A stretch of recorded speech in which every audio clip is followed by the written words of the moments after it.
Bonjour à toutes et à tous, bienvenue sur KTV Kwezi FM le 106.9 pour ce temps de parole exceptionnel et en direct à la télévision et à la radio. Il s'appelle Mohamed Amissi. En mars 2011, il voit naître cette première idée, faire le transport, mettre en place le transport urbain à Mayotte. Il est avec nous, chef de projet de ce projet Caribus, dont on vient de parler avec le vice-président Mwenji. Mohamed, bonjour. Bonjour Patrick. Merci d'être avec nous, d'avoir accepté notre invitation. Vous avez été d'accord pour vous prêter au jeu des questions des auditeurs, téléspectateurs, lecteurs de France Mayotte et autres internautes de l'infokwezi.fr.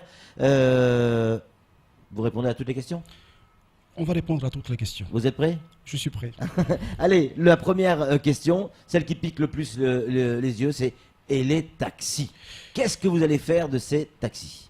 Les taxis seront là. Il ne faut pas opposer taxi et transport collectif. Au contraire, c'est deux modes de transport complémentaires. Donc, ils seront là, ils seront accompagnés de manière à ce qu'ils puissent jouer pleinement un rôle dans l'organisation des transports dans le Grand Mamoudzou et aussi participer au service public de transport de voyageurs. Donc, il y a plusieurs solutions, plusieurs pistes, plusieurs hypothèses de les intégrer dans ce projet de transport en commun. Sachant que l'organisation des taxis ne relève pas de la compétence de la CADEMA, donc il y a l'État via la préfecture par rapport aux licences notamment, mais il y a également la Chambre des métiers de l'artisanat qui a les représentants.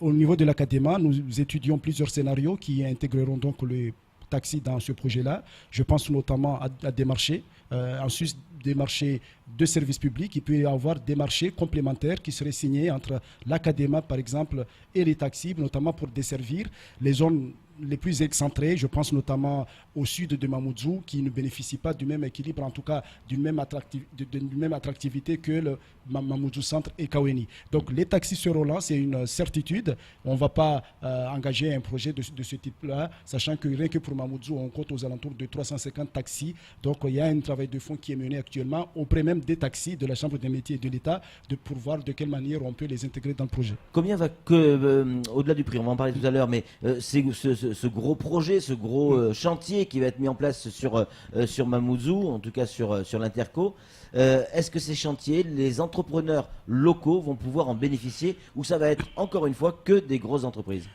C'est des questions des auditeurs. Hein. Oui, tout à fait. C'est une très bonne question.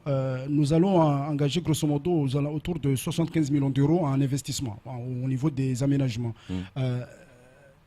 Le Code des marchés publics nous permet de faire en sorte qu'on puisse allotir entre les différents aménagements, les différents investissements de manière à ce que toutes les entreprises, aussi bien les grosses que les petites, puissent participer pleinement à ce projet. Ouais. Mais ce travail-là, au même titre que les taxis, profitera aux locaux. Mais quand je parle de locaux, on pense également les entreprises mahoraises. Voilà, mahoraises qui seront. Il y aura des caniveaux à faire, il y aura un dépôt, le site de maintenance de remisage qui sera également aménagé en face du futur bâtiment de Maït Première à Amaha. Là, c'est une construction d'un bâtiment où il y aura de la menuiserie, il y aura de l'électricité. Donc, d'une manière générale, c'est un projet d'envergure. Il y a plusieurs marchés, il y a plusieurs lots qui permettront aussi bien aux plus grosses mais également aux petites de participer.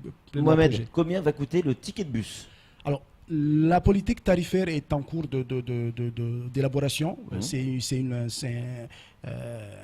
un point un peu délicat à traiter parce que entre la gratuité et puis la tarification juste pour les usagers, on essaie également de maximiser les recettes.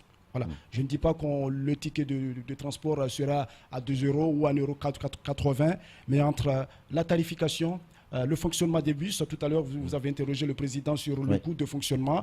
On va tenir compte en fait de... Mais pour l'instant, pas encore d'idée précise. Pas encore, mais une chose est sûre, le ticket de transport ne sera pas au-dessus du prix du taxi. Voilà. D'accord, un taxi c'est 1,40 € aujourd'hui. 1,40 €, alors si demain on passait à 1,60 € ou 1,80 €, c'est sûr qu'on essaiera d'être... voilà, on sera dans cette zone-là, entre 1,50 € et 1,70 €. Voilà, tout à fait, oui. Samuel a une question très très courte, Samuel. Ouais, il y a 3 lignes qui ont déjà été dessinées. Vous estimez à combien de passagers par jour, grosso modo, en l'état actuel des choses ? 2000 passagers, grosso modo, par jour. 2000. C'est pas énorme. Non, 2000, il y a 3 lignes. Nous, dans un premier temps, nous avons travaillé sur la ligne structurante. La ligne structurante, c'est celle qui est proposée. La colonne vertébrale. La colonne vertébrale, donc vertébrale qui partira de Djembo jusqu'à Passamainti. En 2000, c'est par heure et par sens. Ah. Voilà. Après, tout dépendra là aussi de l'amplitude, de la fréquence que nous mettrons en place, parce qu'encore une fois, là, on est en train de finaliser la conception de l'offre.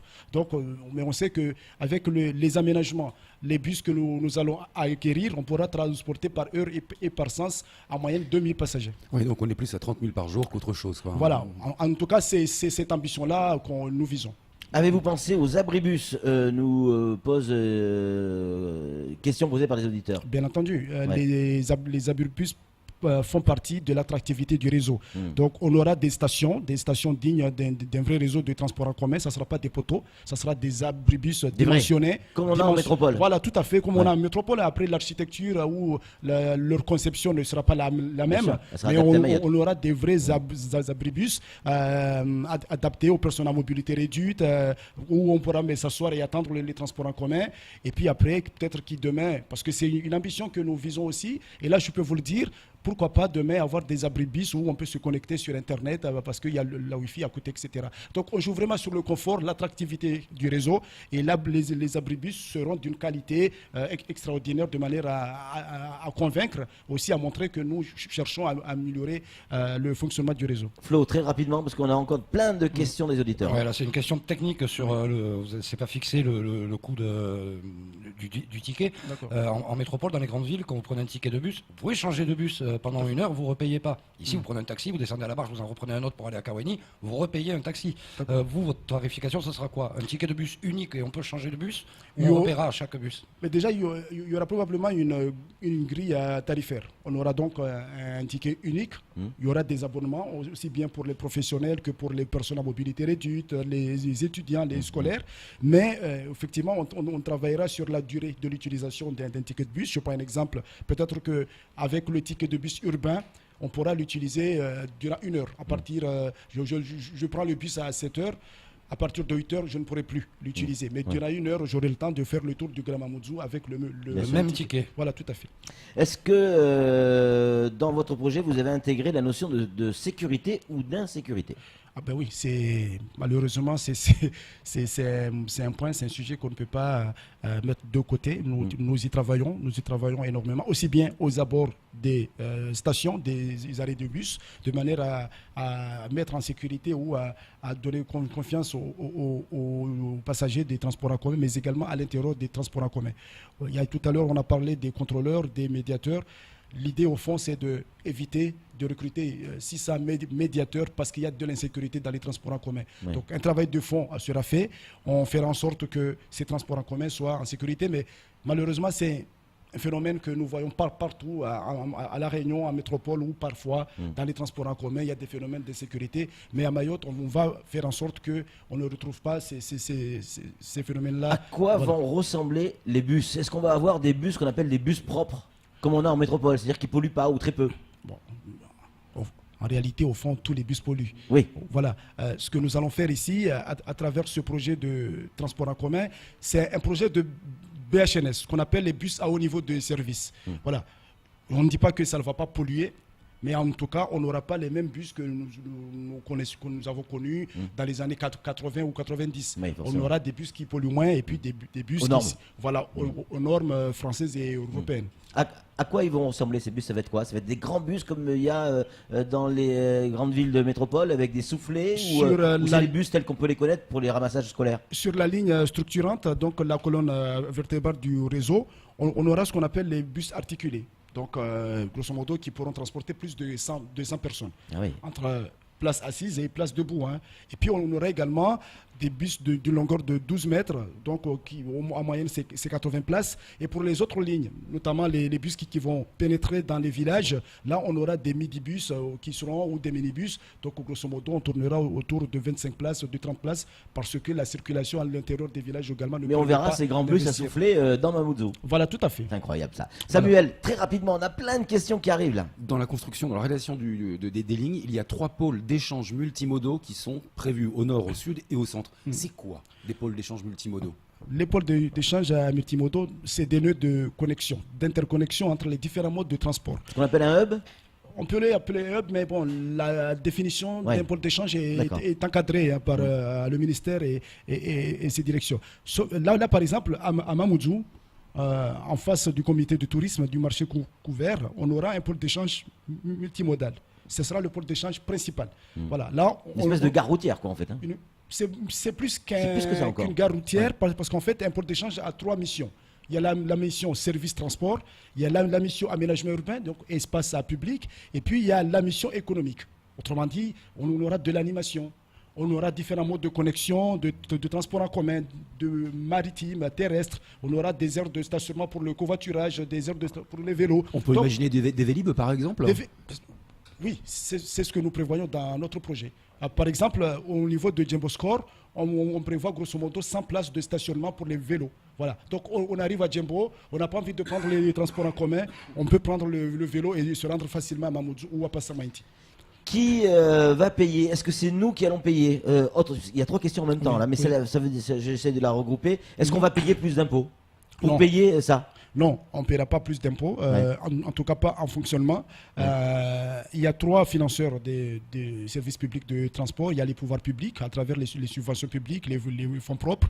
Il y a également les bénéficiaires indirects, ça a été dit ici là tout à l'heure. Ce sont les entreprises via ce qu'on appelle le versement transport. Le versement transport, on ne l'invente pas. Hein. C'est une spécificité française qui date des années 80, voilà, qui a été mise en place dans un premier temps à Paris et puis élargie en province. Donc on n'invente rien ici, c'est une loi qui régit ça. Et puis il y a les 3e financeurs d'un système de transport en commun, ce sont les usagers. Voilà. Après, les impôts, c'est souvent quand on est en phase investissement, en phase aménagement. Mais pour l'instant, on a évacué cette hypothèse-là pour financer les... Pourtant, les impôts servent bien à ça. Hein. C'est aussi à aménager. Hein. Voilà, tout à fait. Mais pour l'instant, dans le plan de financement du projet Acaribus, on n'évoque pas cette hypothèse d'augmentation des impôts pour le financement des investissements. Quelles sont les chances que ce projet voit le jour? Parce que là encore, encore un projet, et on en a parlé, ok, quand est-ce que ça voit le jour et quelles sont les chances? Est-ce que c'est juste un rêve ou ça va vraiment se faire? Vous disiez tout à l'heure que le projet a démarré en 2011. Oui, il a démarré mars 2011. En mars 2011. À l'époque, quand on a lancé les premières études de faisabilité et d'opportunité, croyez-moi, presque tout le monde se moquait de moi. On me disait, tiens, encore un projet qui n'ira pas loin, du bricolage, c'est du pipeau, on va voir dans 2 ans, plus personne n'en parlera. Aujourd'hui, on est rentré dans une phase opérationnelle. Nous avons recruté des prestataires, des bureaux d'études, un mandataire, des maîtrises d'œuvre également pour les dépôts. Et je peux vous annoncer ici que nous avons engagé aujourd'hui, on n'a pas payé, on a engagé aujourd'hui, légalement bien entendu, près de 10 millions d'euros pour garantir la réalisation de ce projet. Près de 10 millions d'euros. C'est-à-dire 10% du budget, quoi. Voilà, lié aux études, pas aux études, parce que comme vous voyez, on est rentré dans une phase opérationnelle. On ne parle plus du petit oiseau où on fait ou on ne fait pas. Là, on est en train de concevoir les ouvrages, etc. 10 millions d'euros ont été engagés. C'est l'obligation, de toute façon, de faire du transport. Et c'est là où je voulais en venir. Mayotte, aujourd'hui, au-delà de Mamoudzou, est le seul département français qui ne bénéficie pas d'un service de transport urbain, voyageurs. Mayotte est le seul département. Donc, en termes d'égalité, on parle d'égalité républicaine, mais il n'y a pas que... c'est aussi le transport. C'est aussi garantir le droit au transport qui est inscrit dans le code dans la loi d'orientation des transports intérieurs de 1982. Le projet doit se faire. Je vous le dis, si il ne se fait pas, ce qui pourrait arriver, je ne le souhaite pas, Mamoudzou sera asphyxié, on ne pourra plus se déplacer, il faudra rester à la maison. Qui va gérer l'exploitation du transport urbain? Est-ce que ça va être une DSP? Est-ce que c'est une société privée? Est-ce que ça va être la CCI? Est-ce que ça va être la mairie? Qui va gérer ça? Au même titre que la politique tarifaire, parce que mode de gestion et politique tarifaire sont liés, on y travaille, on aura la réponse l'année prochaine, mais là, entre la gestion déléguée et la gestion indirecte, on fera le choix en fonction des risques et des capacités des uns et des autres à assumer un tel service public. Je reste sur ce sujet-là, mais si vous faisiez appel à un prestataire privé, il pourrait aussi contribuer à l'investissement. Pourquoi pas ? Tout à fait. C'est pour cela que je parle ici des risques à évaluer. Voilà. Est-ce qu'on fait une régie ? Est-ce qu'il y a une SPL qui est là, qui existe? Est-ce qu'on regarde du côté de cet outil-là? Qu'est-ce qu'on peut faire? Est-ce qu'on s'oriente plus vers un SEM? Voilà. Est-ce qu'on fait une DSP? Voilà. En fait, toutes les pistes sont en train d'être étudiées de manière à garantir la durabilité financière, hein, Et oui, c'est ça. du C'est projet. pas faire un coup, quoi. Voilà. C'est- C'est pas dire faut que ça fonctionne bien. on fait une DSP ou on fait une régie directe pour faire plaisir à tout le monde. Mohamed Amissi, dernière question, et elle est importante. On va voir sur les écrans, c'est l'affiche qu'on va retrouver dans la presse certainement dès la semaine prochaine. Il y a des réunions publiques. Vous avez souhaité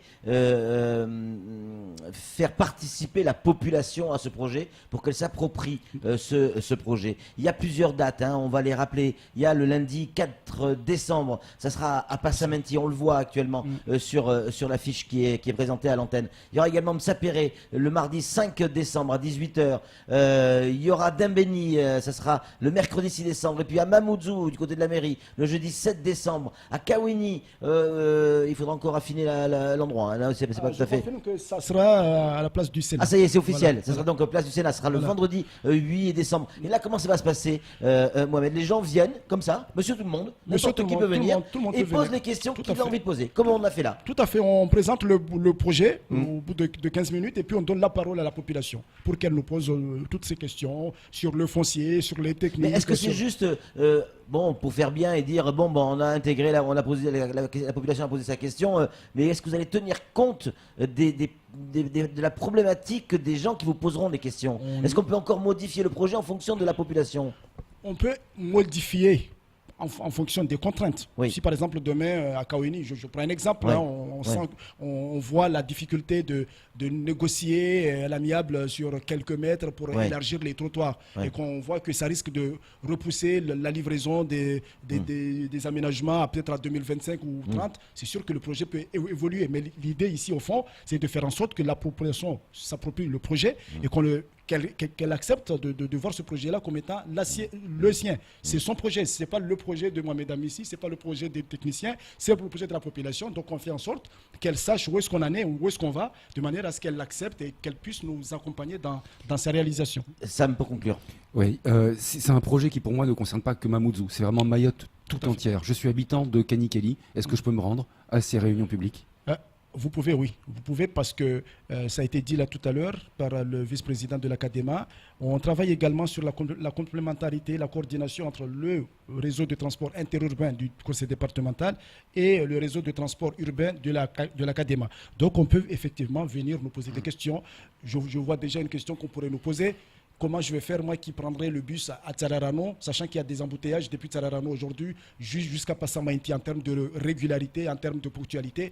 On ne sera pas aussi favorisé ou on ne profitera pas de la même qualité de service que ceux qui viendraient du nord à partir de Djembo. Donc on peut venir nous poser des questions et d'ailleurs on fera en sorte de peut-être les partager avec nos collègues du département de manière à ce qu'ils s'en tiennent compte. C'est fini ce temps de parole. Allez, juste pour le fun, je sais que Flo va m'assassiner, mais ça fait 6-7 ans que vous travaillez sur ce projet. Rappelez-vous, mars 2011, à un mois de la départementalisation de cette île. Est-ce que vous pensiez à ce moment-là, 6 ans plus tard, venir sur un plateau de télévision pour présenter ce projet et annoncer le démarrage de cet engagement? Je suis un homme de défi. Moi, je suis un pur technicien. J'ai un parcours purement technique.